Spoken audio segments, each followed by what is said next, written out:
Máquina para cortar corrente de strass, PL. A gente faz uma programação aqui na máquina. 15 pedras, ok. E aqui, aliás, 15 peças com 10 pedras, tá? Ok, vamos dar um reset nela.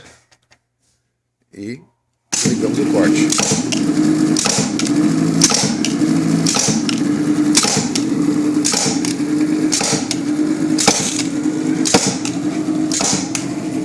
Quando chegar nas 15 peças, ela vai desligar automaticamente.